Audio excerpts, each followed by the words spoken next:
Good evening, everybody. Welcome back to the Mythgard Academy. This is session number 17 of The Nature of Middle-earth as we continue to work through the end of part 2, though I fear that between the Osanwe Kenta, which we've done, and the long deliberation on Elvish reincarnation, well, inspired by the subject of Elvish reincarnation, perhaps I should say, we've got, the latter part of part 2 is a little more weighty than it looks in page length.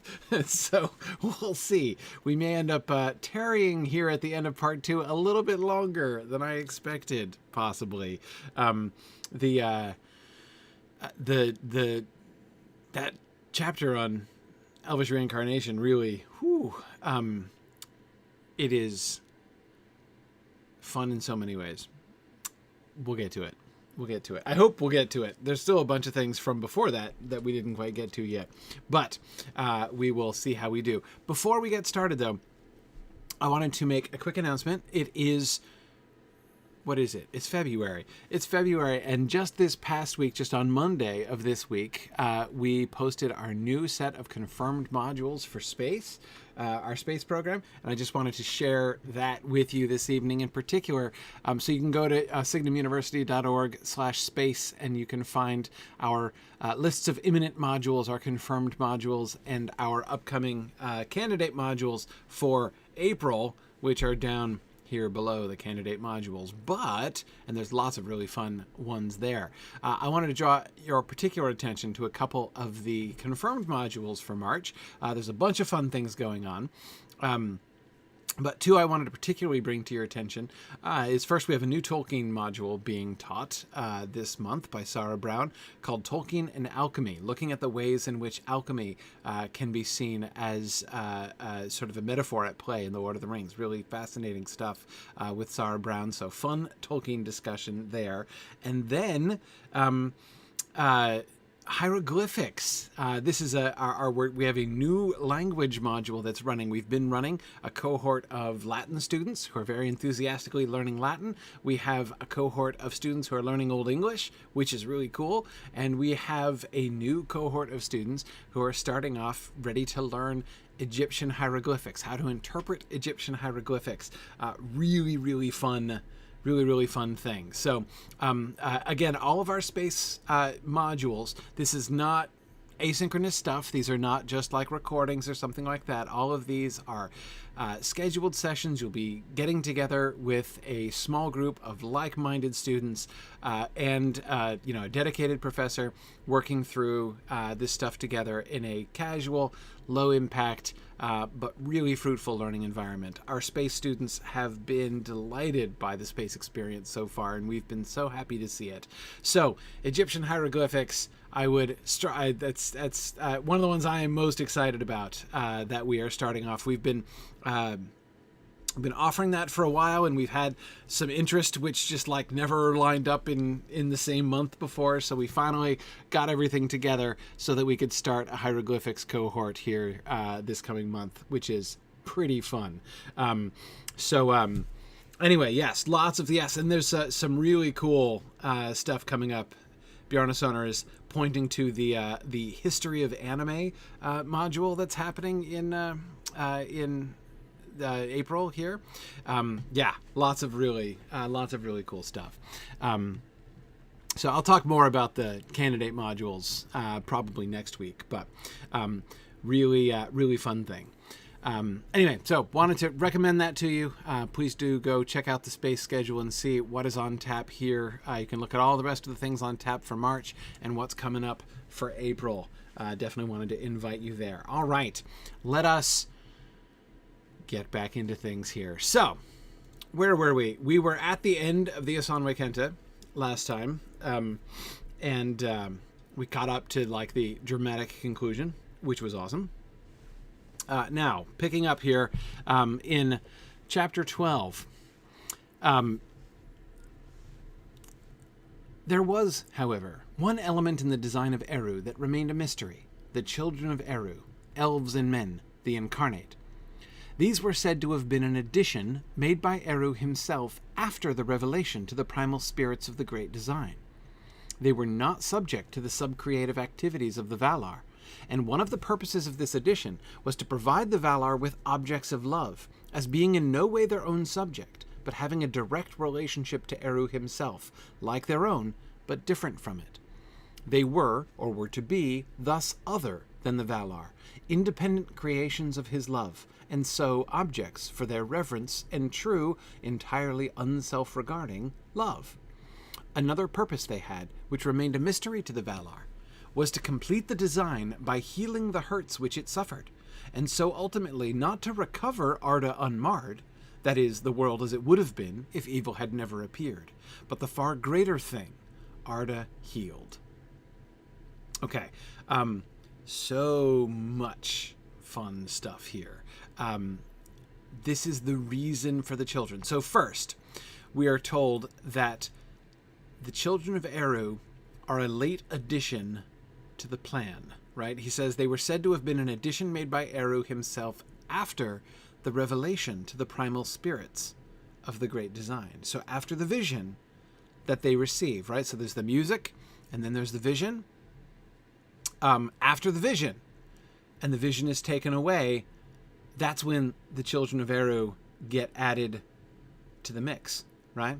Now, Arthur asks the very sensible question, no discord, no children, right? If Melkor doesn't rebel, do the children of Eru ever come in? I don't know, Arthur, that we can necessarily conclude that. There are a couple of things here.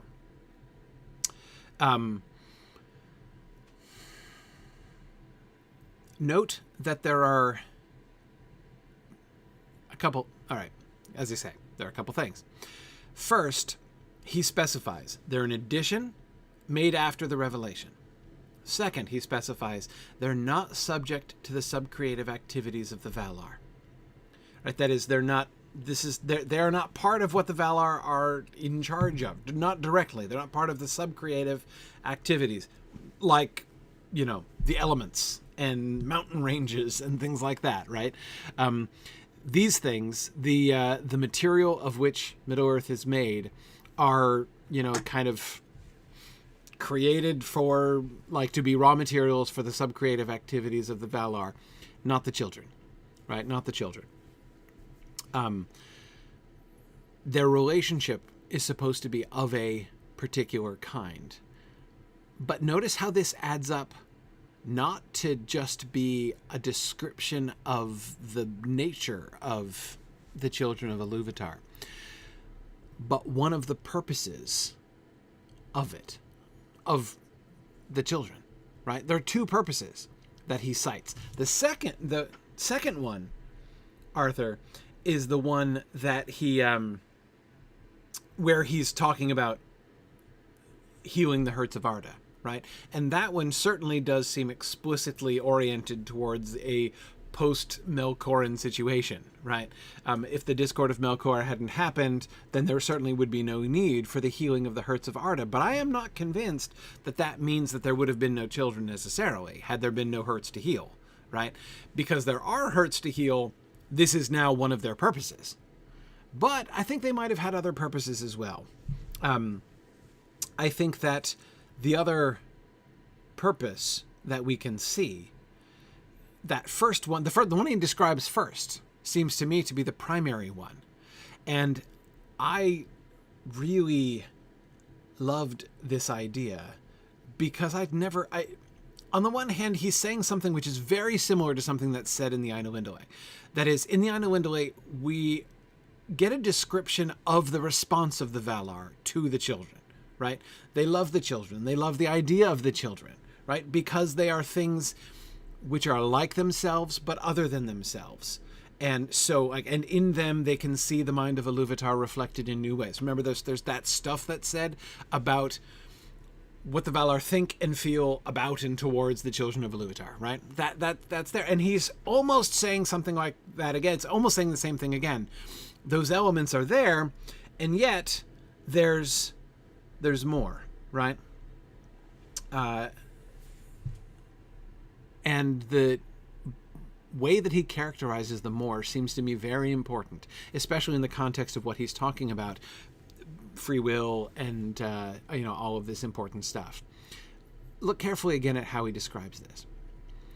One of the purposes of this, that is, of them not being subject to the subcreative activities, was to provide the Valar with objects of love, as being in no way their own subject. So they're not raw materials for them, right? They do not rule over them in the same way that, again, they rule over the winds and the seas and the land and the plants and the beasts and things like that, right? They are not their own subject, but having a direct relationship to Eru himself. So they have to kind of approach them diplomatically from the outside, right? So by creating the children, Eru has created this situation. He has put free agents into the picture. And the thing that Tolkien emphasizes in this paragraph is now the question is, what will the Valar do? What will they do, right? They were or were to be, thus other than the Valar, independent creations of his love, and so objects for their reverence and true, entirely unself-regarding love.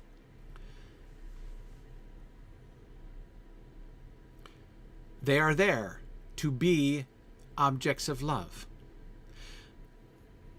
But there's something here which is going to be relevant to what he's talking about later, and I don't know that I would have thought of this in the same way if he hadn't gone on to discuss this afterwards.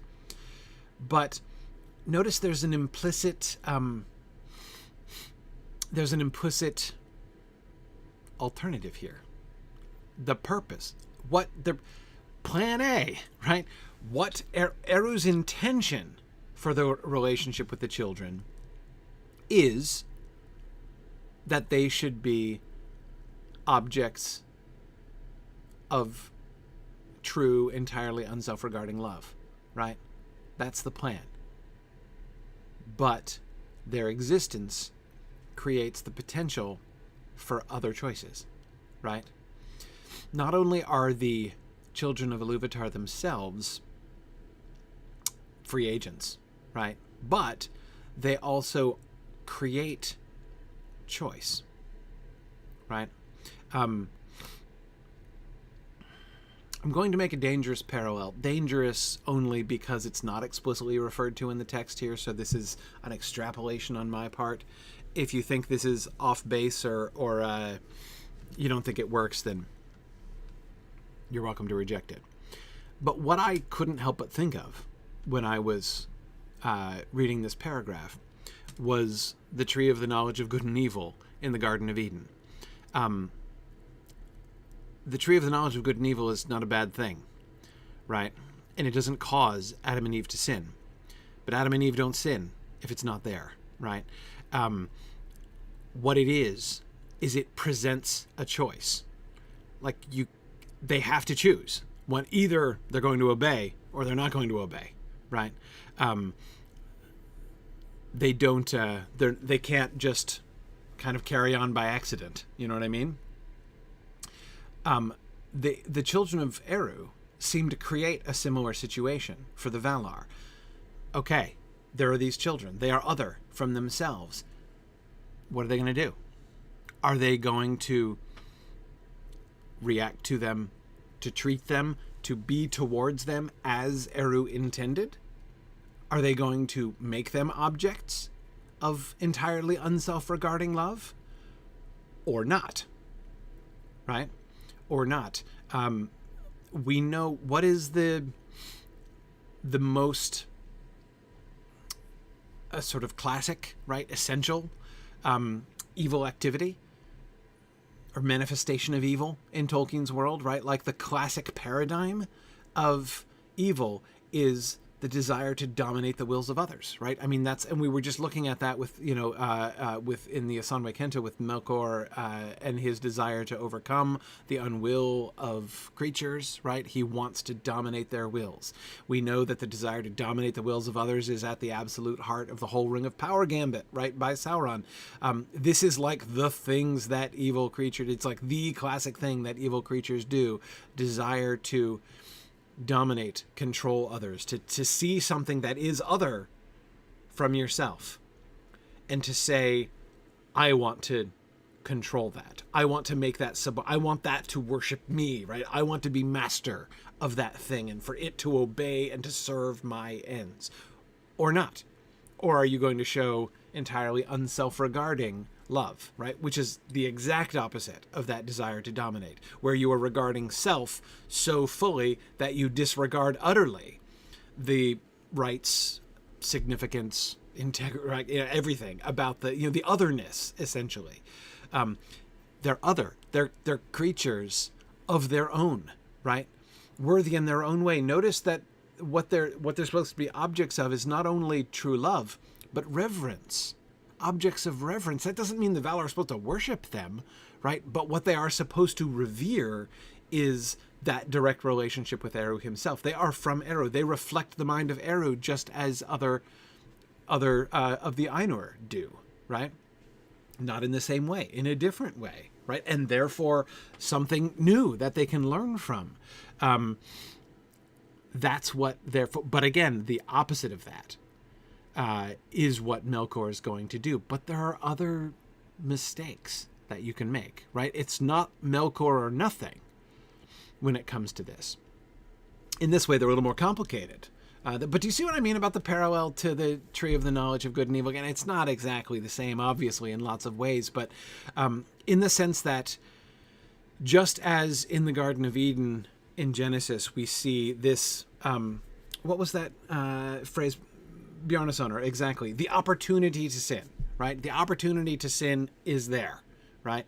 There is a breakable commandment and a convenient opportunity to sin should they choose to sin, right? Don't have to, but there it is, right? And in a sense, the children of Eru provide, in my mind, anyway, again, the text is not making this parallel. I am, this is my own analogy here. But it seems to me, based on what we know about Melkor, what we've just been reading from the Asanwe Kenta, and what we're going to go on to read after this, that this seems to be, as far as the Valar are concerned, one of the important elements of the children of Eru. They are themselves like a testing ground. How are you going to treat the children of Eru? Is itself a litmus test, right? For Ainur, for the Valar. If when you see them, you say, this is a being other than myself, from which, in whom I can see the mind of Iluvatar reflected in new ways. Come, let me love and serve them and revere the image of Iluvatar in them, and, treat them with respect and honor as, younger siblings. If that's your reaction, that's good, right? If your reaction is these independent agents going about doing their own thing with no respect to me, right? I must control them. They must serve me and recognize me as their master. That's bad.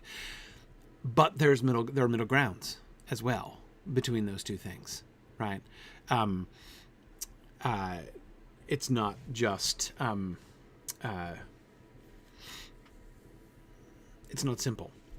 And I think this creates a really interesting situation. Now, then we get back to the other purpose, right? Which remained a mystery to the Valar. They don't understand how this is going to work. Notice apparently somebody knows about this, right? There's been a leak, right? That their purpose is to complete the design, capital D, design, by healing the hurts which the design had suffered, which it suffered. And so ultimately not to recover Arda unmarred, but the far greater thing, Arda healed. Arda is going to be healed through the children of Iluvatar. The Valar have no idea how. They don't know how this is going to work. But notice that this is another way in which reverence kind of comes into play, right? not only are they separate from themselves, not only are they peers in the sense that they too reflect the mind of Iluvatar and are his creations, right? And so there's a sense in which, of course, they're very different in power and in authority, but there's a sense in which the Valar and the children are on the same level, right, in their relationship with Eru. But it's not just that, right? There is a purpose for them. They have a role to play, which the Valar cannot do. The Valar cannot heal Arda. They're trying and failing, right? It's not going to, and if it were just left to them, it wouldn't happen. Arda will be healed, but it will be healed through the children. And the Valar don't know how that's going to be. And so therefore, again, this is another reason why they should approach them not just with love, but again, I come back to that reverence remark, but with humility, right? They should not look at them and say, I need to get respect from them, right? They need to recognize me as master, like Melkor would say, but I need to respect them. They're doing a thing. I don't get it. I don't know how Iluvatar is going to work through them, but it's going to happen, right?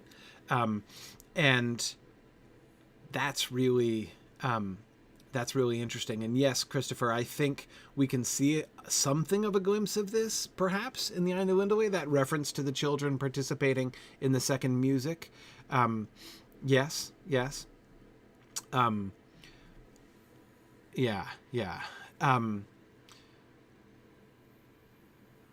Yeah. So anyway, this what I loved about this paragraph is the way that this felt to me like it, on the one hand, it raised, as I say, very familiar ideas, right, about the children of Iluvatar and about the Valar, but it put it into a quite new context for me. Let's keep going. Oh, small note, following up on something I was talking about last time, that is, or maybe the time before, about the frame of the Ainulindalë. The wills and desires and the resultant deeds of the elves remained forever in some measure unpredictable, and their minds not always open to admonition and instruction that was not, as was forbidden, issued as commands supported by latent power. This was even more evident in the case of men, either by their nature or by their early subjection to the lies of Melkor, or both. Again, my subtitle here for the slide is Evidence of Bias in the Ainulindalë, right? Again, I go back to that passage in the Ainulindalë, the reference to how, humans have a different, are given strange gifts, right? And the gifts that they're, this is the famous passage, the passage I'm referring to in the Ainulindalë is the famous passage that has been used for many years by many people as, evidence supporting the unexpected but undeniable claim that elves do not have free will, because they make a big deal about the freedom of men. And truly, there is a distinction here, as is made even here in this passage, as we'll come back to in a second. But once again, when you take the Ainulindalë and you put it back into the mouth of an Elvish speaker, instead of just floating around with a resonant, with a narrator's voice with a lot of reverb, sounding like the narrator of Genesis 1 or something like that, then when you put it into the mouth of the Elvish speaker, it becomes clear that the reason he's not talking about the free choice of the elves and how elves can screw things up is that he's an elf, right? And he's talking about the part that he doesn't like. He's marveling about this whole human thing because, humans are weird, man, right? But he's like, elves, we're normal, right? It's all fine. What elves do is fine. But humans, strange, right? They were given strange gifts and they're just flat weird, right? Whereas when we have a more objective treatment of that subject here, we get almost exactly the same thing said about elves, right? That the wills and desires and the resultant deeds of the elves remain forever in some measure unpredictable, and their minds not always open to admonition and instruction. The speaker of the Ainulindalë doesn't emphasize that bit, right? But we get it here.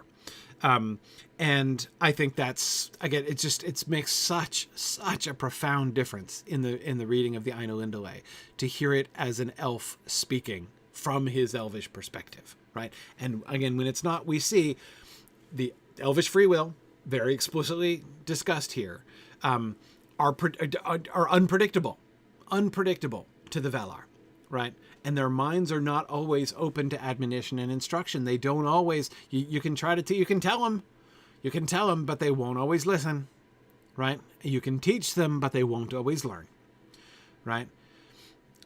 And notice the door that's left open here, right?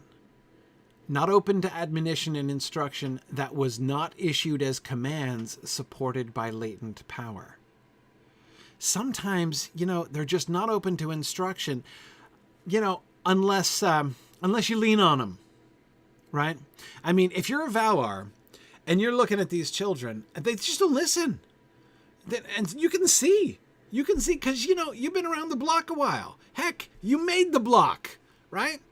And so, and at least parts of the mind of Iluvatar pretty well. So you're looking at these elves and you're like, man, you are headed in the wrong direction, right? Look, I got to do something.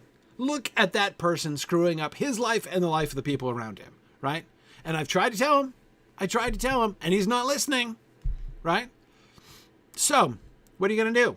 What are you going to do, Valar? Are you going to issue commands supported by latent power? Are you going to try to compel them to listen to wisdom and do the right thing? Try to teach them, right? They keep giving them books and they keep chewing on the pages. What are you supposed to do, right? So there's a temptation, right? There's your Valar version. Again, it's not a binary situation like the Genesis tree, right? It's not like you either eat the fruit or you don't eat the fruit. You don't have to go the full Melkor to still go into the danger zone, right? It's forbidden to issue commands supported by latent power. You can't do it. You can't do it, even though it's obvious to you that if they did something different, it would be better, right? They're obviously wrong. And yet, you can't force them, even for their own good or what you really believe is their own good, right? Yeah. Chris says, see Turgon's refusal to evacuate Gondolin at the advice of Olmo. Yeah, Olmo stays on the right side of the line, right?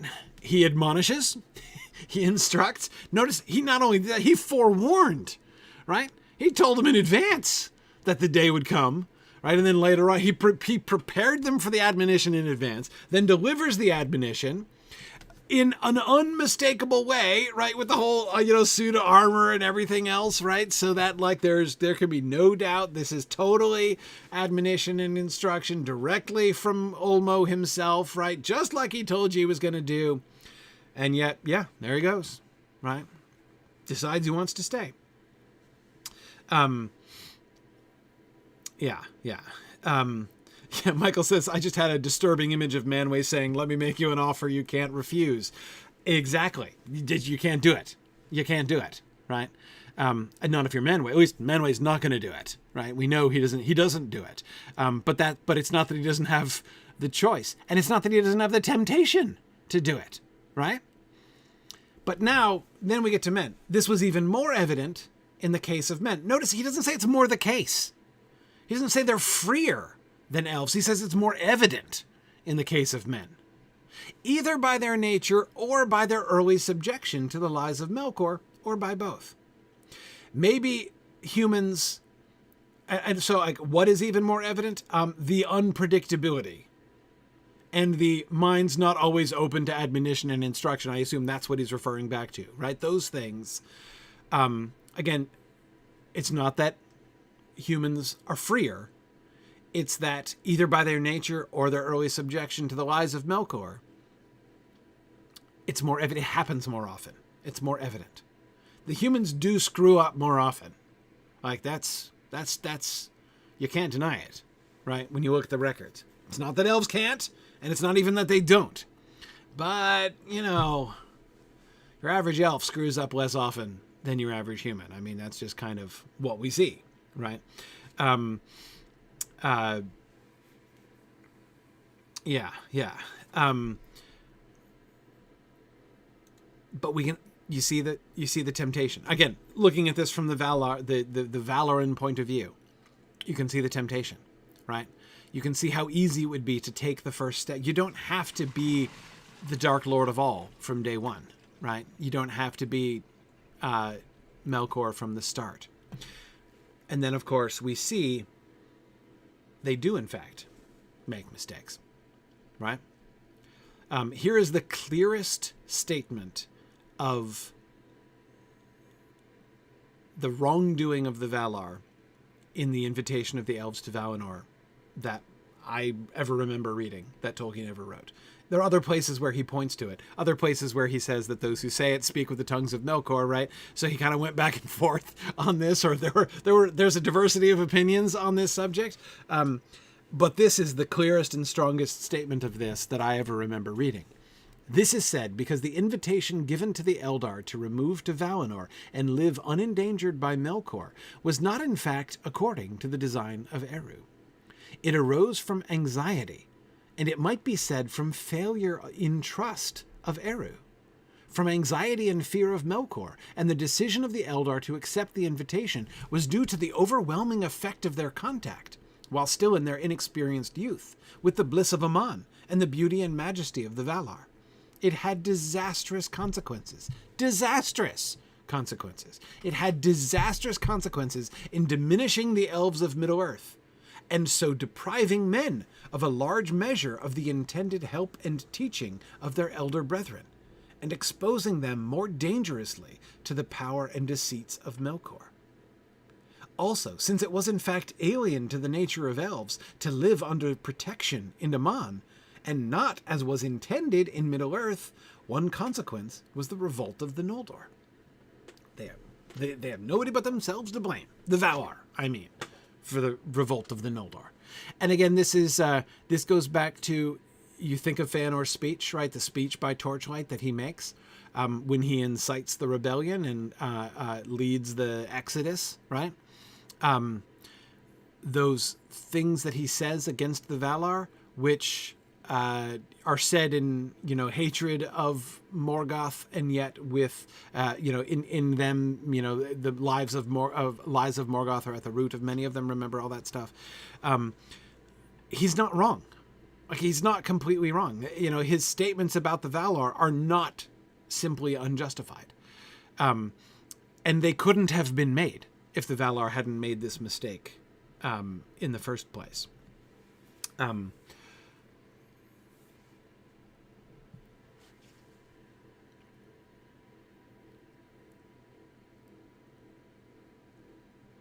What is the mistake? Wherein lies the mistake? Or perhaps to say this another way, how can we see the mistake? Like, what is the evidence that this is a mistake?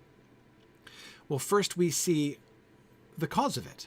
Why did they invite them? Love, right? They wanted to protect them.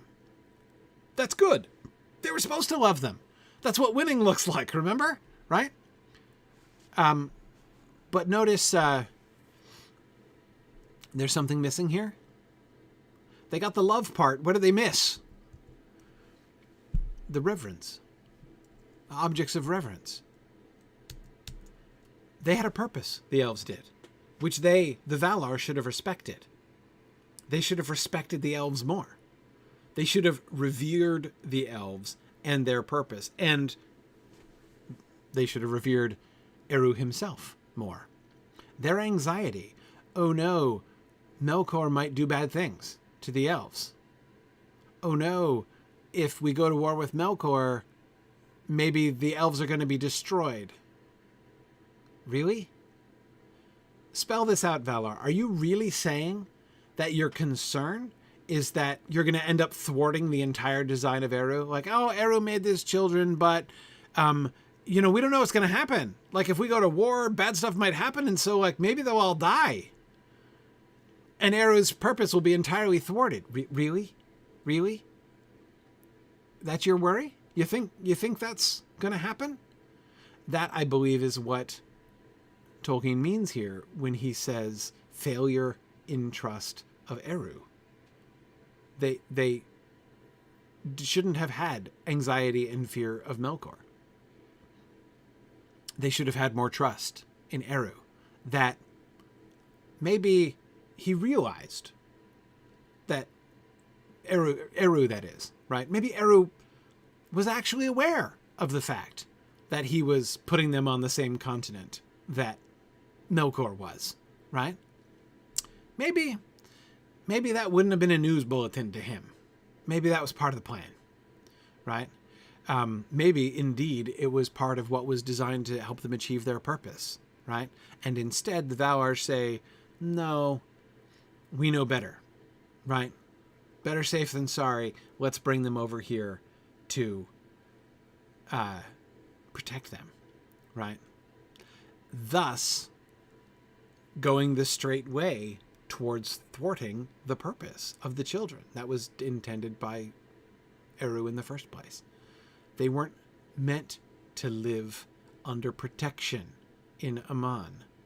That was not the plan. They were not supposed to be sheltered. They had a job, and they couldn't do it. And you notice there are two things that come from what are the disastrous consequences of inviting the elves to Valinor? What are the two disastrous consequences? The revolt of the Noldor is one. Their fault. They created that situation.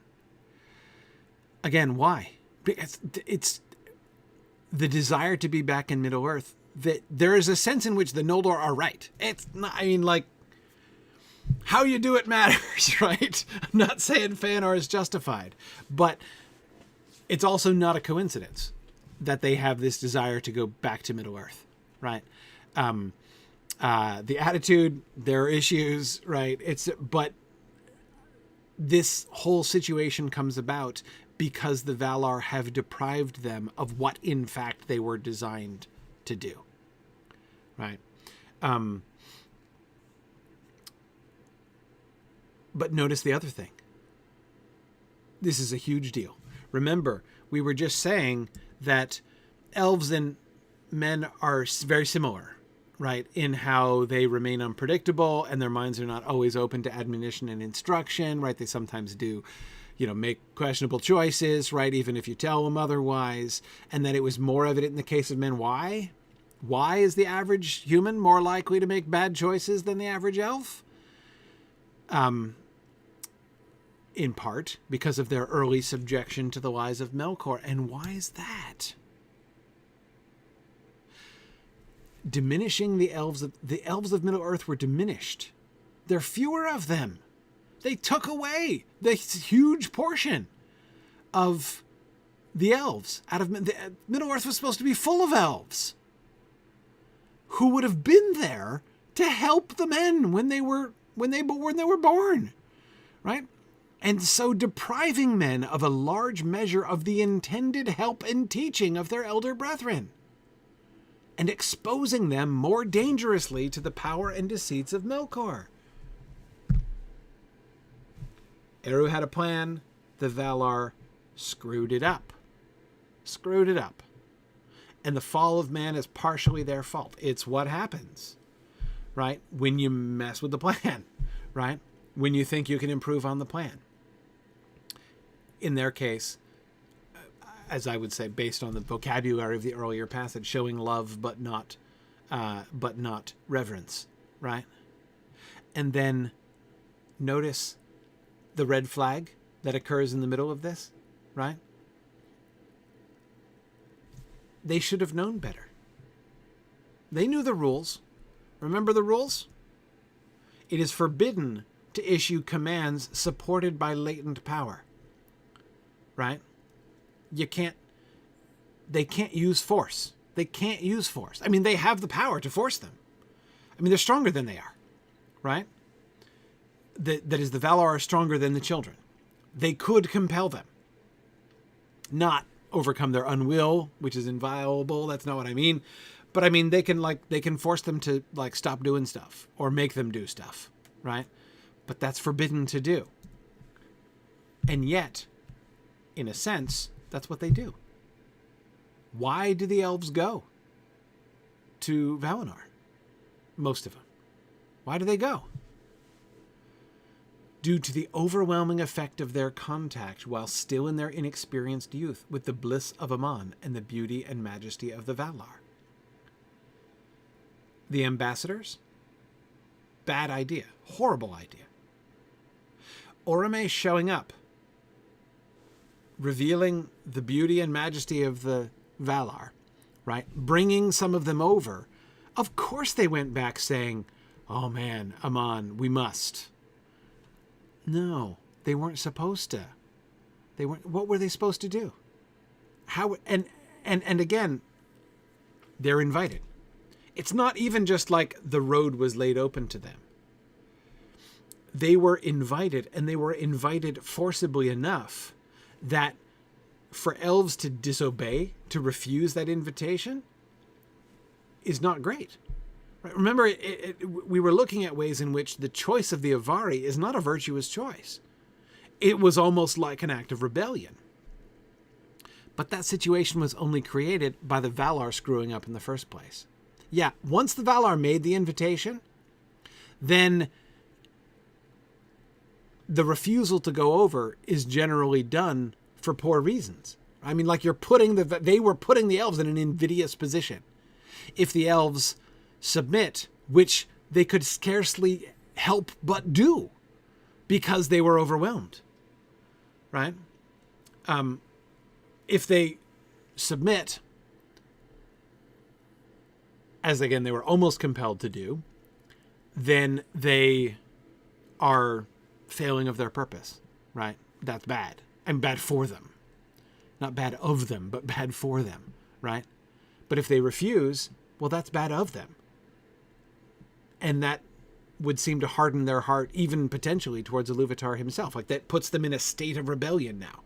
That's the choice that the Valar forced on them by making the invitation, and making the invitation in the way that they did. It's nothing like as bad as what Morgoth does to them. But it's on the spectrum, right? It's on the spectrum. It's a pretty serious thing that he goes on to say.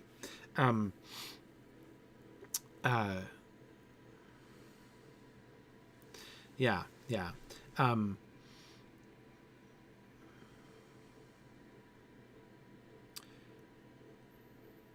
This is, as I say, this is really strong. And thinking about this, all of this stuff in context, was really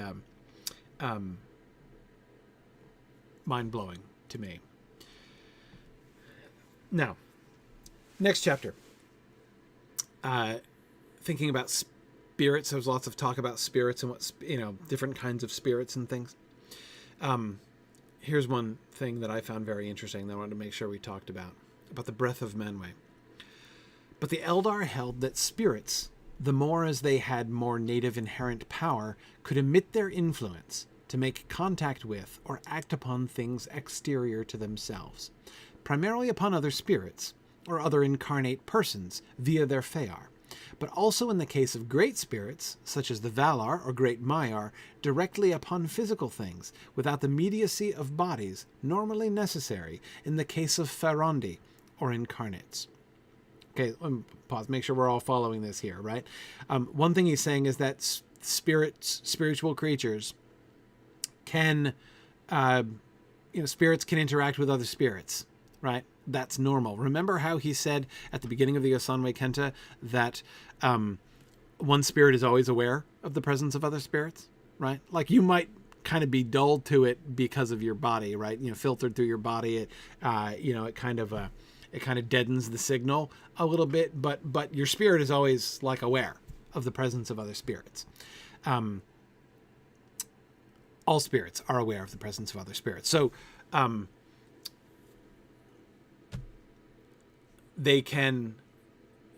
spirits can influence, right? They can make contact with or act upon other spirits and incarnate persons, because incarnate persons have spirits too, right? But incarnate persons are amphibious creatures, right? They have spirits and they have bodies. They have their fear and they have their roar. So generally, the spiritual creatures, spiritual beings, can primarily influence the fear of incarnates, right? But in the case of great spirits, the most powerful ones, they can act directly upon physical things, even without a body. So one of the Valar can manifest a body for themselves, right?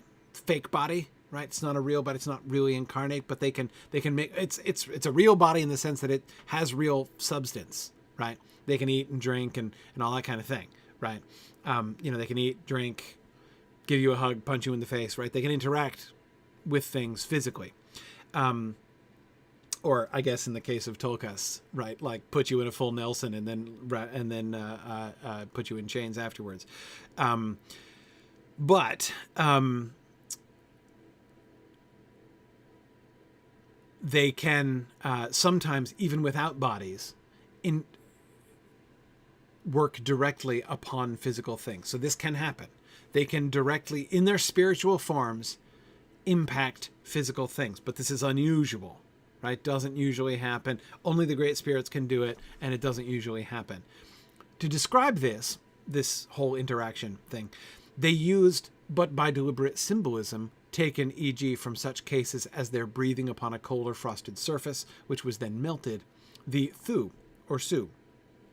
In addition, Manwë, the most powerful spirit in Arda, in this respect was Lord of Air and Winds, and the winds were in primitive Eldarin thought to be especially his emission of power for himself. Hence, Thule, blowing forth, was used, spirit in this special sense, the emission of power, of will or desire from a spirit.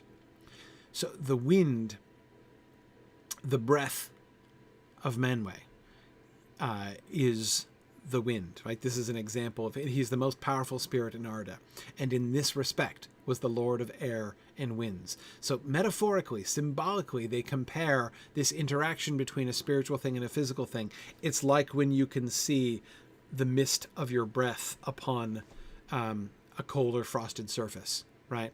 Your breath, you can see your breath interacting with it. The interaction of the gaseous thing upon the solid thing is made visible, right, in that way. So that's when he's talking about as a metaphor, as a sort of symbol for the interaction between the spirit and the physical world. And that the primary example of this are the winds themselves. The winds were thought to be especially his emission of power for himself. So winds are the breath of Manwë directly, right? Now, you probably know what this makes me think of, right? I have always maintained that, so if you asked me, do we see the Valar intervening in the story of the Lord of the Rings? Like in the War of the Ring, do the Valar intervene directly? There are a handful of incidents that I would read. It's usually not explicitly said, right? There are a handful of incidents that I would argue are the direct intervention of the Valar in the events of the War of the Ring, of the Lord of the Rings. One is when Frodo drops the E-bomb on the Witch King, right? I believe that Elbereth hears his prayer when he cries out for Elbereth. The second is the wind change at the Battle of Pelennor Field, right? The change in the wind, which breaks up the shadow, and of course, most importantly, that breath from the sea that blows into the sails of the ships that brings Aragorn and the men of southern Gondor to the Battle of Pelennor Field.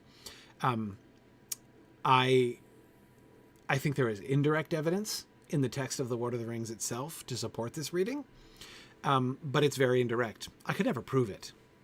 I mean, there's not enough to constitute proof, but I've always believed it. And so I was particularly interested to read this passage for that reason, because it made me feel a little smug. Because this would, again, he's not explicitly supporting that thesis here, but if we are in fact told that, winds are understood to be the breath of Manwë pretty directly here, I think that there's much reason to believe that pivotal, crucial change in the wind, which is commented upon so many times, right, and brings hope to so many, is one of the most dramatic and significant of the direct interventions of the Valar in the story of the Lord of the Rings.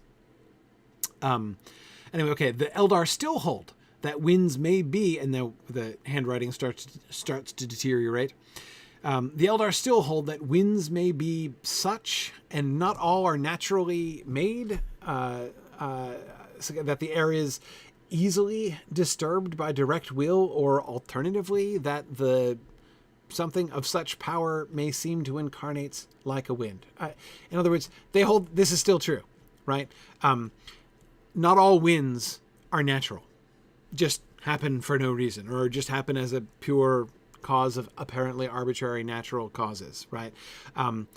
Or there are some winds themselves which not only are the result of the power of Manwë, but also his exertion of power might seem to incarnate like a wind. Again, is it one or the other? Is it wind? Is it breath? Is it spirit? Yes, it's all of those things. And of course, if I'm recalling correctly, this is the very example that Owen Barfield uses when he's talking about these primal concepts in words that get separated out as languages develop, right? But in so many languages, there's a single word that means all of those things, right? Spirit, wind, and breath. And that the evidence is that the earlier cultures did not really distinguish those three things. Like that, it's not just that they had one word which was used for three totally different things. It's that these things which seem to us like separate things because we have different words for them, right? We have the word breath and the word wind and the word spirit. But when you're talking about a culture that has one word for all three of those things, like, for instance, Hebrew, right? The word ruach means all of those things in Hebrew. In Greek, it's very similar. So anyway, there's a lot of, you can see a lot of this kind of thing. And he's suggesting, like, the truth is, yeah, it's kind of wind, spirit, breath. Yeah, they kind of are actually the same thing in a way. Anyway, I found that very interesting. It is a very common semantic extension, Bjarnasonar. Exactly. It really is. It really is. And does anybody remember? Am I right in saying that was... my memory, I haven't read it in forever. But Owen Barfield's, the example that Barfield uses. Yeah. Okay, Alyssa, thank you. I thought that was. Which is another thing that made it particularly conspicuous to me there.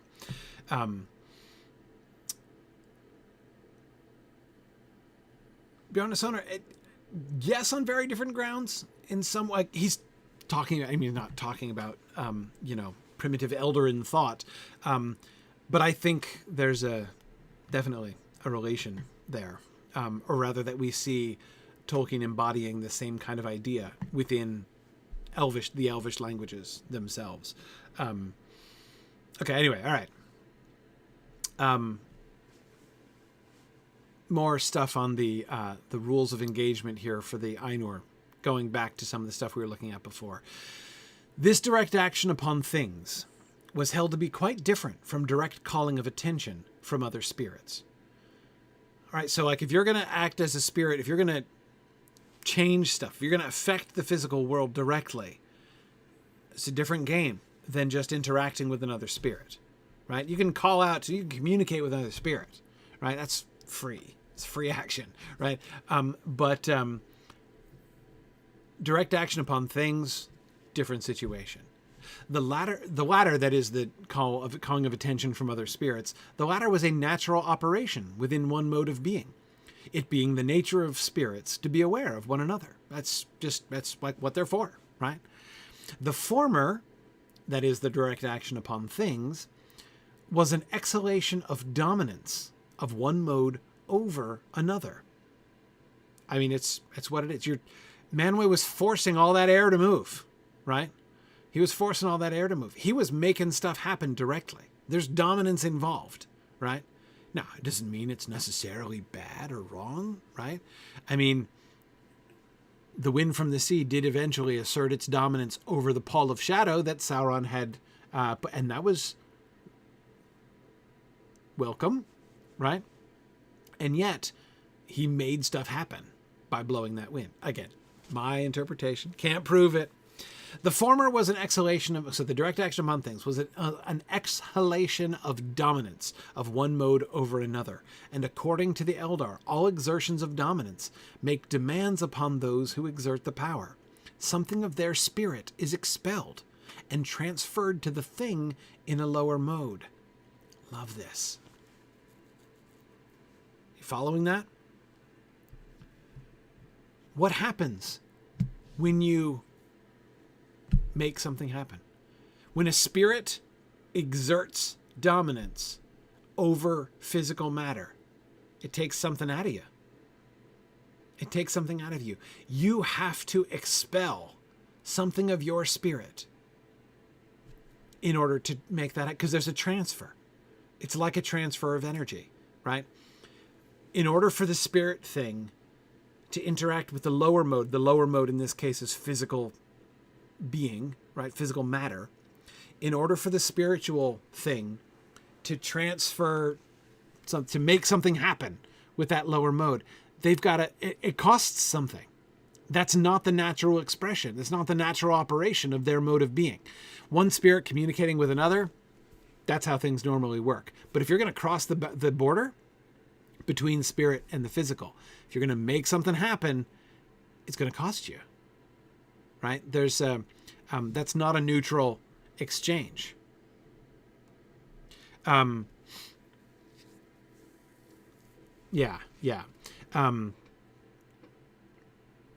Yes.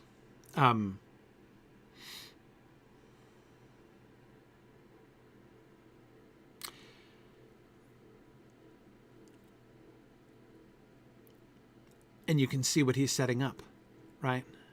This is the sort of philosophical underpinning of what we see from Melkor, right? And Sauron. Hence, all tyrants slowly consume themselves or transfer their power to things and can only control it so long as they can possess or control the thing. But power is dissipated. Again, there's a handwriting issue there in the middle. But power is dissipated.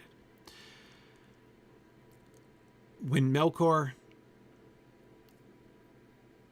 emits his spirit, right? When he expels his spirit in order to dominate stuff, creatures for sure, right? The orcs, the dragons, right? All the stuff that he makes and does, but other things as well, right? He controls the weather. He controls. I remember this is a thing that he does. He can do all kinds of things. He's trying to control everything, and expelling his own spirit in order to do it. Why do tyrants slowly consume themselves? Why, as I've said, in her uttermost famine, Ungoliant at last devouring herself is the purest paradigm of evil in Tolkien's world, right? It's the laboratory example, right? The laboratory illustration of what evil does and how it operates. And we can see it in Melkor, and we can see it in Sauron. They're constantly transferring their power to things of one sort or another. And they can only control it so long as they're continuing to dissipate their power, to maintain that control. So Morgoth had become, in fact, less powerful than the other Valar, and much of his native power had passed into things, maybe diminished. Hence his malice could live on after his extrusion. So once he's banished, that's why there's still evil in the world after Morgoth is banished. That is some of Morgoth's evil, the marring, right, is not cured by kicking out Morgoth, because so much of his spirit has been infused into the substance of Arda through his attempts to dominate it. And remember, that is what the children are supposed to heal. The marring of Arda. This is the process by which it's marred.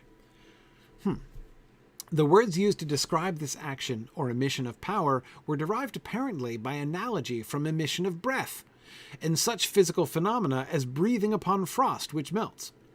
In addition, Manwë, who was held to be Lord of Air and Winds, was the most powerful of the Valar in this respect, and the most powerful spirit in Arda. But remember, it's going to cost him something too. This provides a very powerful, but very difficult to explain, answer to a very common question. I was talking about the handful of examples that I think, that there are a handful of examples, I think, where we can see the Valar acting in the action in the events of the Lord of the Rings. I've been asked before, why don't the Valar do more? Why do they, let things go so far downhill? Why don't they take a more direct action? They can't. This is the answer to that question. Now, this would be a difficult answer to give and explain over Twitter, admittedly, but they can't. They shouldn't. If they did, they too would become lessened. It would be they would be, in a sense, going down the Morgoth road.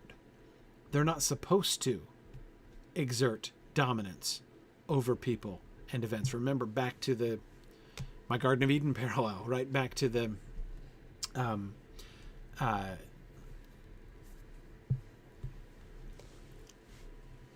stuff they're not supposed to do, right? The opportunity that they have, they could try to assert themselves. They could try to support with latent power their commands. But it's forbidden for them to do that.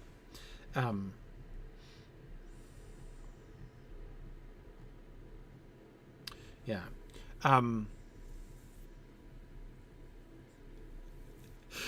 Bjarnasonar says, the word extrusion gives me the mental image of Morgoth as a goopy mass getting squeezed. Exactly, yeah. Extruded like pus out of a boil, right?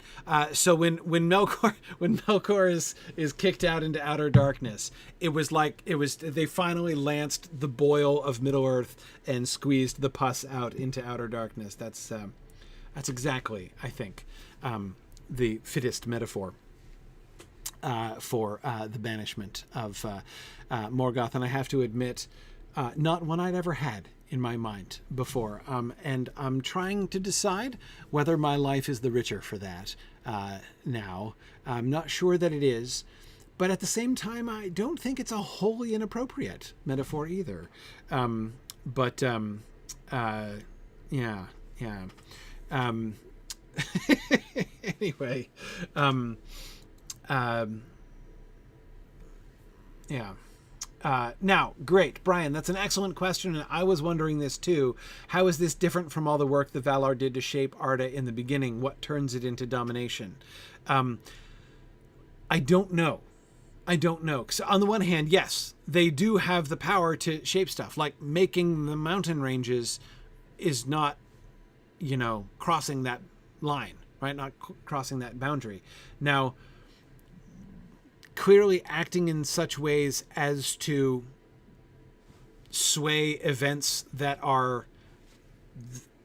consist of the free choices of the children of Eru, right, is definitely crossing that line, right? Intervening, miraculously, obviously miraculously or otherwise, right? That's definitely there. But yeah, I can imagine, I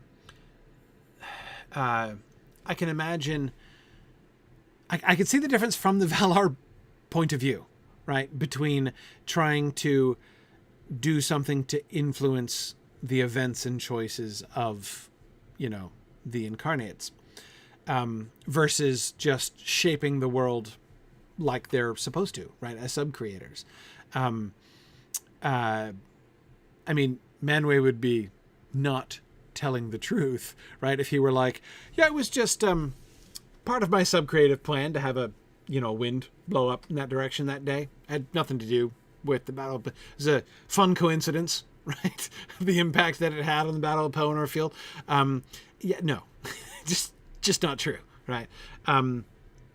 So like from their point of view, like from the point of view of their motivations, I can see a difference. But Brian, what I don't see is with the philosophical point, right? If it is if it is part of the nature of spirit and matter, that for the one to act upon, for the higher to act upon the lower, that is spirit to act upon matter, it has to exert this power. It has to expel itself. If this is just like a natural law, right? If this is an utan, right? That's just how it works. Then I don't understand how their sub-creative acts might be lawful, right? Might be like totally cool for them to do. But I don't see how it, I can see how it would be in compliance with the Aksani, right? With the laws.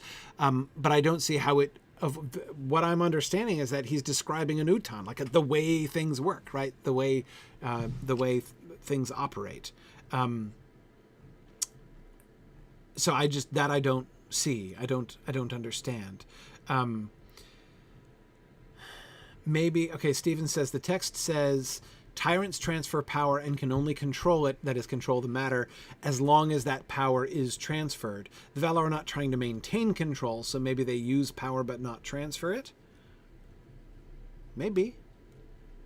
Maybe it's but I don't know.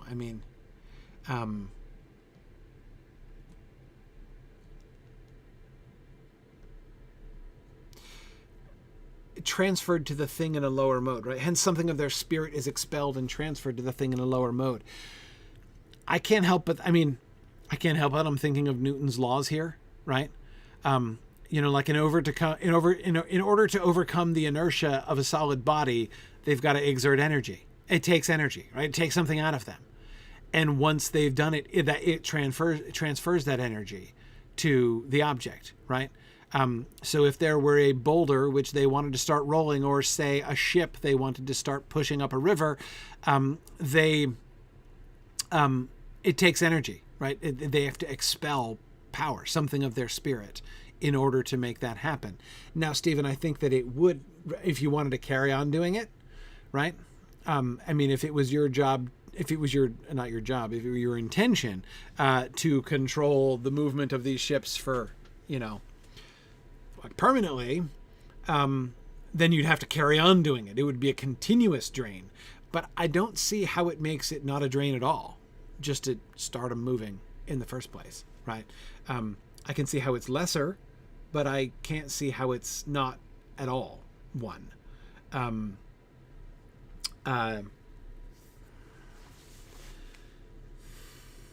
So yeah, I don't think I see the answer to that question, unless we're to understand, maybe he's implying that does happen, that the Valar do expel some of themselves. Maybe they do put a little bit of themselves into everything that they make. And so, Stephen, I then come back to your point then. It's not that it requires no energy, no expenditure, right, of spirit on their part to do the subcreative acts, but it's a lesser and therefore like ordinate. So that they are lessened actually seems clear. We know the Valar at the end, when we're coming to the end of Arda, are going to be lesser. They age, the Valar, right? But if that's an expression of their love, if they, in pursuing their course, are like, is it possible that you put yourself into the things that you make, but in a good way? It still costs something. That would make it still an act of sacrifice. That all act of subcreation in that case, Stephen, if I'm right about this, every act of subcreation would be an act of sacrifice, right? You'd be giving of yourself, literally giving of yourself in order to make that happen.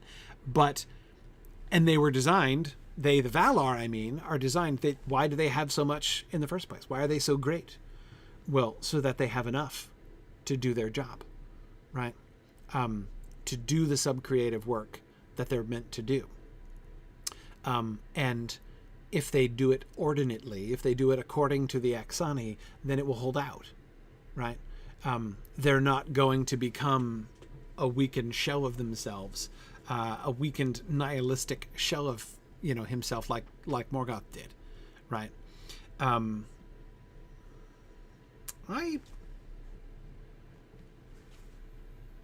I think I can see that, and Brian, it would explain why they seem to do less and less in the physical world as the ages pass. Yeah.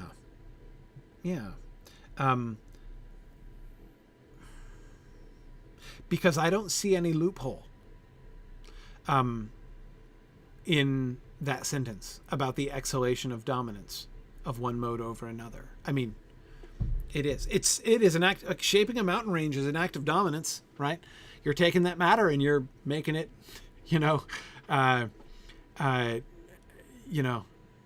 sit and stay in that place, right? That's exertion of dominance. And therefore, that's not part of the natural operation of spirit. So that seems to me inescapable, the way that he's framed that.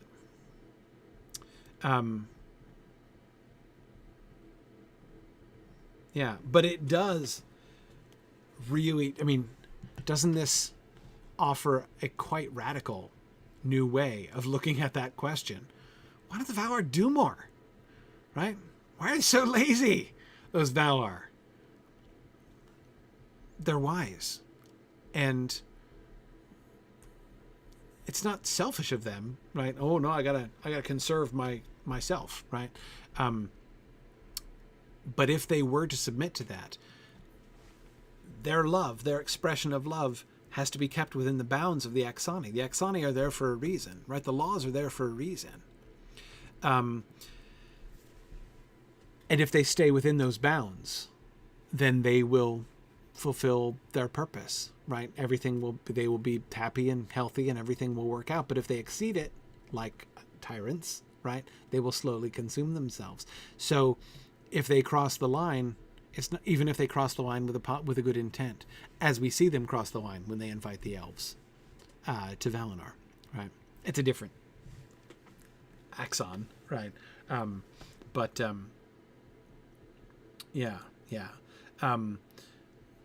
Cecilia, I was thinking, of course, of that line too. Haldir's thought, the line about we put the thought of all we love into all that we make. Yeah. I've been dancing around that quotation in my head for the last few minutes as we've been talking about this passage. Is it like that? Is that true even of the Valar?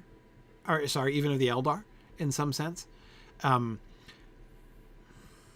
Why is it that Feanor can't make the Silmarils again?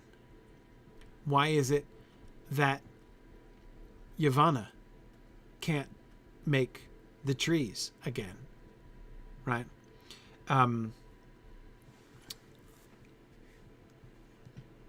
tapped. They can only do that once. They don't have enough. They don't have enough. Their greatest works took too much out of them.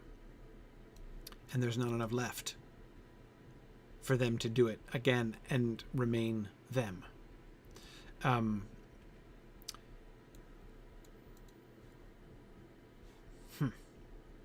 Interesting. Okay. More about the Valar. And then I think, yes. I'm not going to get too far into the incarnation stuff, the reincarnation stuff. But here's our last one. Prior to that, the Valar had a command, great individually, almost complete as a united council, over the physical material of Ea, the material universe. Their Fanar, that is, remember the Fanar are those the shapes that they can manifest themselves in, right? The bodies they can put on like clothing. Their Fanar, which were originally devised out of love for the children of Eru, the incarnate, whom they were to guard and counsel, had the properties of the material of which the Koar, or bodies, of the elves and also of men, were formed. They were not transparent. They cast shadows, as if their inner luminosity was dimmed. They could move material objects and were resisted by these, and resisted them. So, Fanar were material bodies, right? They were material bodies. They acted in all ways like material bodies. They had the properties of the material of which the elves and men were formed, right? Notice that I love the list of things that is true of the bodies. So when the Valar manifest themselves in physical form, you can't see through them. They cast shadows. They can move stuff around, right? If they push an object, it goes. They were resisted by these. So if they trip over something, they'll fall, right? And they resisted them. So if you, shoot a spitball at one of the Valar, it'll bounce off them, right? These things are all true of the bodies of the Valar. They're not different bodies in these ways, in these physical ways. These Fanar, however, were, however, also personal expressions in terms suitable to the apprehension of the incarnate of their individual natures and functions, and were usually also clad in vestures of similar purpose. Okay, so they are expressions. They're not, they choose, right? The Valar themselves choose. So the spirit, right? The spirits of the Valar make the deliberate choice how to manifest themselves in a body, right? It's a personal expression. Also clothing, right? Which, by the way, I believe means that that's also part of their expression. If you see one of the Valar dressed in clothing, the clothing is part of them, right? Like Valar doesn't manifest themselves naked and they keep a wardrobe of giant size clothing, right? Or so clothing in various sizes, right? Okay, I'm going to manifest the 14-foot tall body today, so I need to open the 14-foot tall wardrobe, right, of clothes to dress myself in. But I keep sets, right, in the 14-foot size and the 9-foot size and the 35-foot size for like real special occasions. No, that's not how they do it, right? If they appear to be wearing clothes, those clothes are an expression of themselves, right? It's part of their own body. Yeah. Okay.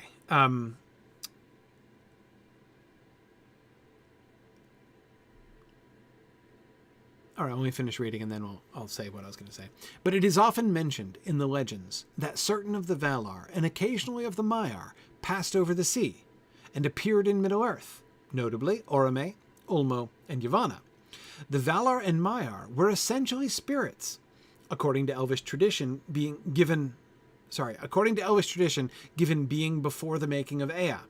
They could go where they willed, that is, could be present at once at any point in Ea where they desired to be. So, when Orome passes over the sea, he doesn't need a boat, is what we're saying here, right? You don't have to imagine, Orome and Nahar like punting across the ocean in order to get to Middle Earth, right? They're spirits. They're essentially spirits. They could go where they willed. They could be present at once at any point in Ea where they desired to be. Valar can totally teleport. Not a problem. Not a problem.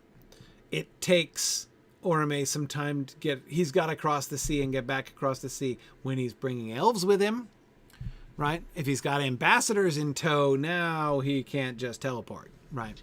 But usually they can. Now, let me come back to the other point that I was making, the way that it connected to the previous contemplations we were doing, specifically about the interaction between body and spirit. So here's my question. You're a spirit, right? And you want to affect the world, right? But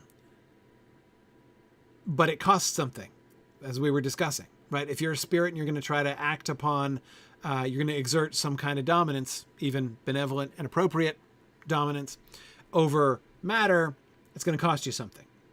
This would seem like a loophole, right? Well, no problem. Manifest your Fanar, right?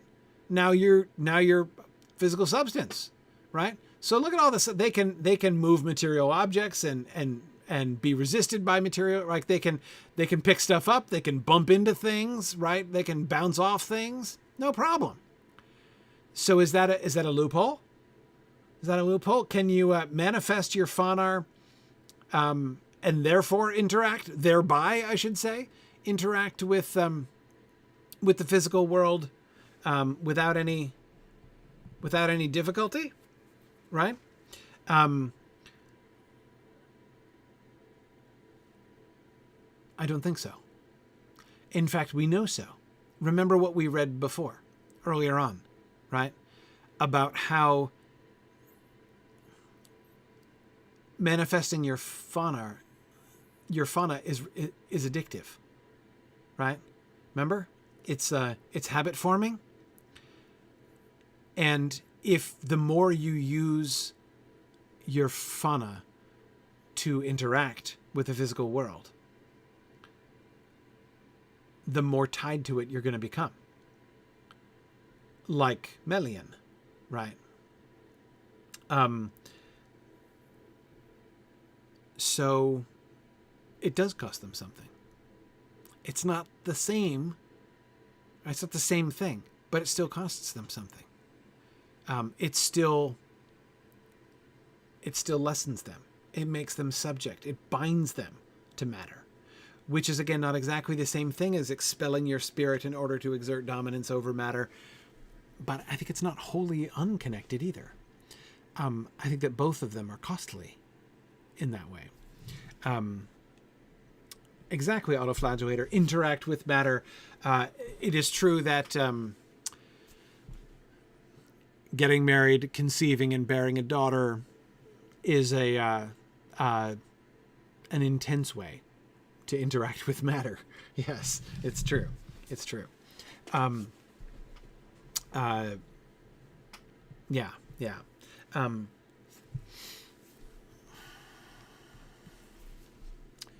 Okay, let's set the stage for our reincarnation discussion. In this passage, in this chapter 15, we got one of those things that I always wanted. I have all kinds of, not just respect, but even sort of sympathy for Christopher Tolkien. I can't imagine how ungrateful I would sound if Christopher Tolkien could hear me talking about how much I wish he didn't cut out as much from the history of Middle-earth, right? Like, those passages where he tells us about a text that exists but doesn't give it to us. Either he just summarizes it or gives us a bit, and he's like, it goes on for a while, but, here's the gist. There are a couple places where he does that, right? And look, I have sympathy for Christopher. I'm sure that when he was putting together the history of Middle-earth, he was like, how can I even justify making it this long, right? If I don't cut some stuff out, this is like, it's going to be ridiculous, right? Surely he was thinking that no one would ever wish the history of Middle-earth longer, right? But here we are, right? Here I am anyway, constantly wishing the history of Middle-earth longer. Here in this chapter of the nature of Middle-earth, one of my dreams comes true, right? We get to a text which Christopher Tolkien gives in Morgoth's Ring, but he only gives about a page and a half of it. And then he's like, after this, there's a set of notes which goes on for a while. But anyway, I'll kind of tell you what he was talking about, right? And we get it, right? Carl Hostetter has given it to us. It's delightful. Now, I'm not saying I can't see why Christopher cut it, because I see it. I totally see it. But I'm glad to read it, right? So the first bits that we're reading, and probably the only part of it we're going to have time to talk about this week, is from the bit that was there in Morgoth's Ring. But I included this so as to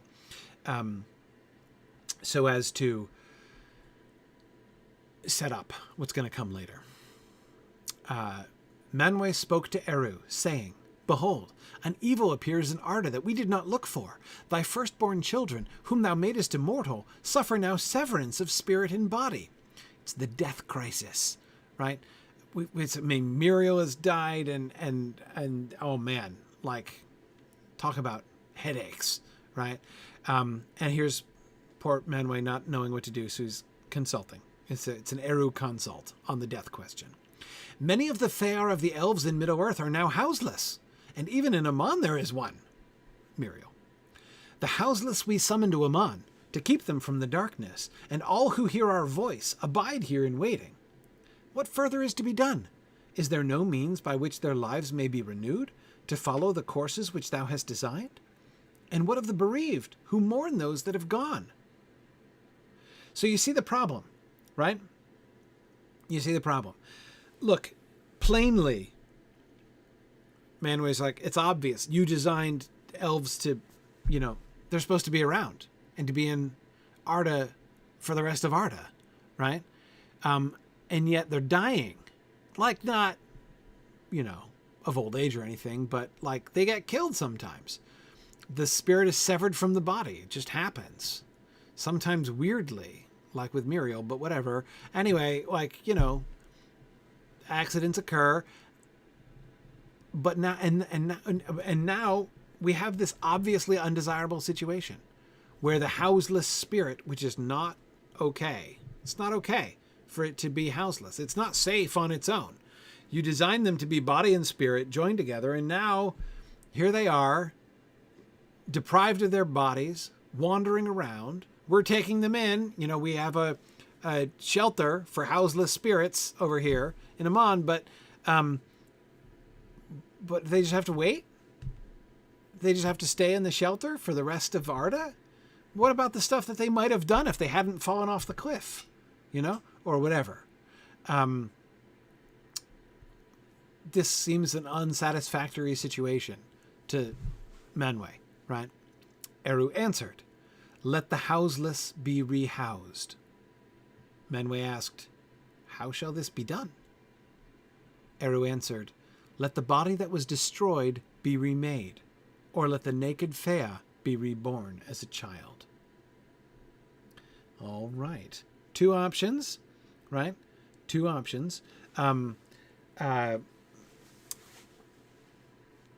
body that was destroyed can be remade, right? Let's rebuild the house.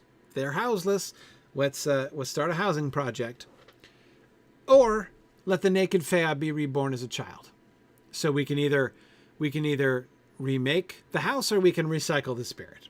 One or the other. These are the two choices. Okay. Then Manwë asked further, O Iluvatar, hast thou not spoken also of rebirth? So they talk about the remaking for a while, right? How does that, could you explain how that works, please? But then Manwë asks for further clarification. Hast thou not spoken also of rebirth? Is that too within our power and authority? Because you can see why Manwë's a little nervous here, right? He's like, isn't birth totally above my pay grade, right? I mean, the children of Eru are called that for a reason, right? The sending of the spirits of the, the Fear of the children of Iluvatar are formed by Iluvatar directly, right?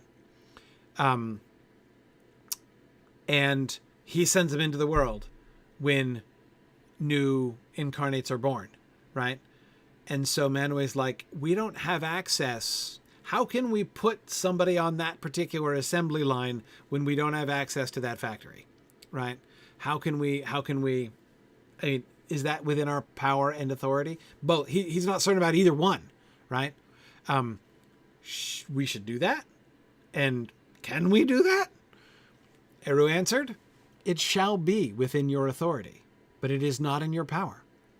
Those whom ye judge fit to be reborn, if they desire it and understand clearly what they incur, ye shall surrender to me, and I will consider them. Okay, so yes, it shall be in your authority, but not in your power. And that's really interesting, isn't it? You should do it, but you can't. What does he give to them? He gives them the authority to make the call. When you deem that a soul, a Fea, right, a spirit is prepared for rebirth, and notice what Eru insists on here. Notice that there are 3 conditions that are prerequisites for rebirth. You see that? Condition number 1. Ye, the Valar, ye plural, right? The Valar must judge them fit to be reborn. So first you need the assessment of the physician, right? Are they ready? Are they ready to go back into circulation? That's first. Second, if they desire it and understand clearly what they incur, they have to make an informed decision themselves. So the Valar have to judge, and the spirits themselves have to be totally down with it and understand what's involved, right? A completely informed consent is required. And then the third thing,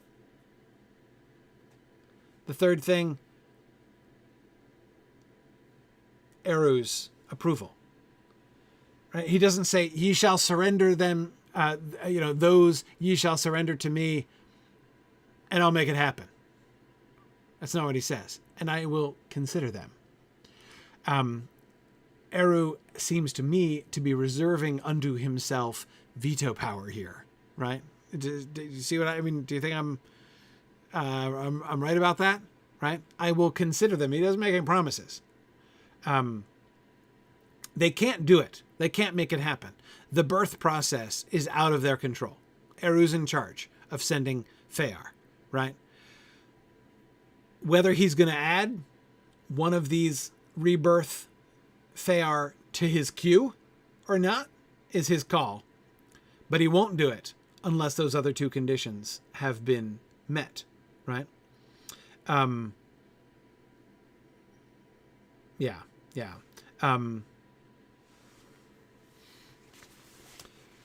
Okay, so that's what's involved in reincarnation. Before we get there, though, we have a lot to talk about concerning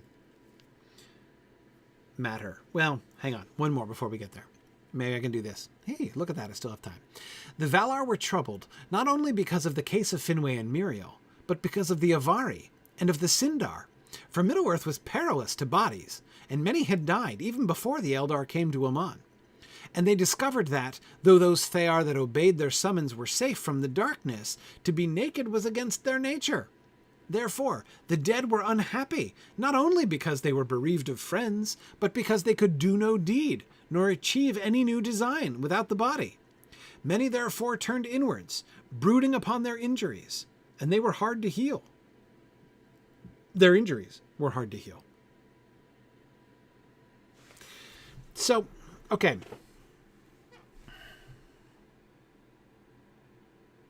I don't know what to do with this.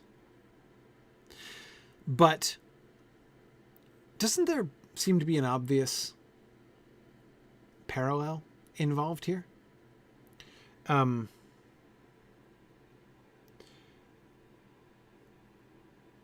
What is the situation with dead elves? Why are the dead unhappy? Sorry. Why are the dead unhappy? Because they could do no deed, nor achieve any new design without their bodies. They're unhappy because they're completely incapable. So long as they are out of the body, they are completely incapable of fulfilling their purpose. They can't do anything. They were designed to do stuff. And they can't do anything when they're dead. Because they were, designed to be Thea and Hroa joined together. Do you see the parallel I'm making?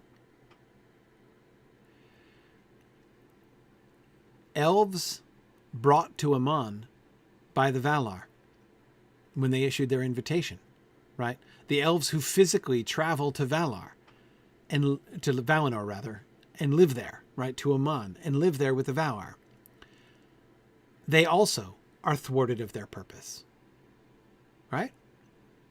They're thwarted of their purpose. They also are, in a sense, unhappy. They're blissful, they're in bliss, and yet, in a sense, also they're unhappy, as you can see from the revolt of the Noldor, which is totally the fault of the Valar. Well, not totally, right? But it's one of the disastrous consequences. Do you see what I mean? Do you see what I mean? And notice how the parallel situation is emphasized. Both the Calaquendi at the beginning and the spirits of the dead elves all the way through are brought by the Valar to live in Aman. It's like the unhoused spirits of the dead elves are like a metaphor, or not a metaphor even, a parallel, right? It's like an illustration of, there's a direct analogy here, is what I'm saying.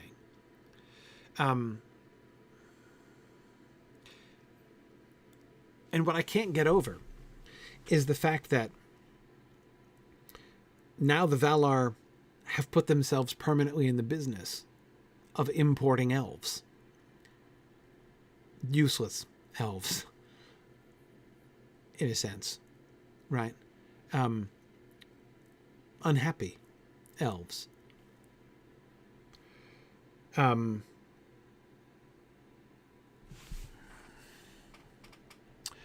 I'm not sure. I'm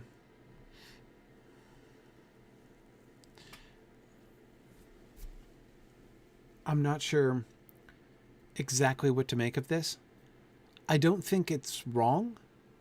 It was clearly the wrong choice for the Valar to bring the elves to Valinor in the first place. That was clearly, explicitly wrong.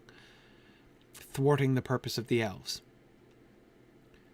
I don't think bringing the dead elves, the unhoused spirit of the elves, to Mandos is similarly wrong, inappropriate, unwise. I don't think so. But the parallel, because there are many and close parallels, I'm not quite sure what to do with it. The two of them, I can't think of the two of them in separation from, in like an isolation from each other. These two invitations. And remember, by the way, that the invitation issued to the spirits of dead elves is also optional, right? It's not compulsory. Yeah. I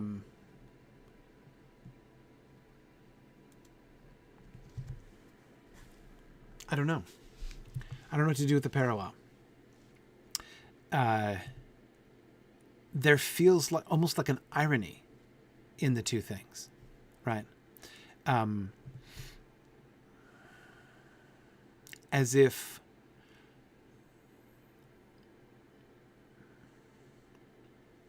almost as if the necessity of bringing the unhappy, frustrated, thwarted spirits of elves over to Aman was like designed to teach the Valar a lesson. Like, almost like Iluvatar saying, look at these two things. You see the similarity here, right? I'm trying to tell you something about bringing elves over. You were trying to protect them. You thought they might die. And so you tried to protect them. But what you did, it was like you killed them all. In fact. Right? Not the same. It's not exactly the same. But there's a kind of parallel there. You might as well have left them to die. Did you make their situation better? But I don't think that Iluvatar is just doing this kind of thing to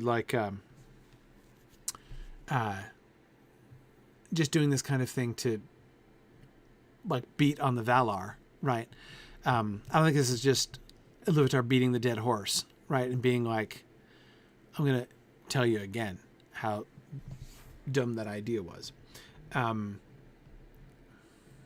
So I can't think that that's the only purpose here. But, yeah, I don't think I have the answer.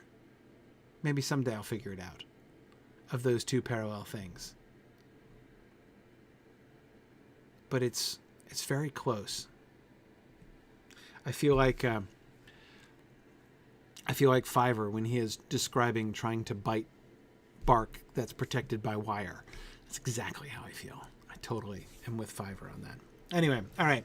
But I'm not going to figure it out tonight. Next week, we will start with the Oksani of the Valar, and we will move on to looking at the really deep philosophy that we're going to get into when talking about matter, living things, all in the interest of explaining about how new bodies can be made, right? Remember, there were the two methods of putting the elves back into circulation. One was to rehouse them, and the other was to reincarnate them. And we're going to focus a lot next time on the philosophical implications of the rehousing. How does that housing project work? What's involved in that? And what does that tell us about how the world and matter works? Some really deep and fascinating stuff there. So we'll get into that next time. Hey, thanks, Matt. Thanks for joining us. Fun to see folks who are joining us for the first time live. All right. See you guys next week. That is true. That is totally true. See you guys next week when we will dig more into this. I don't know how long it's going to take us to get through chapter 15. There's a lot of stuff here, but we will do the best we can. Thank you very much, and I'll see you guys next week. Bye now.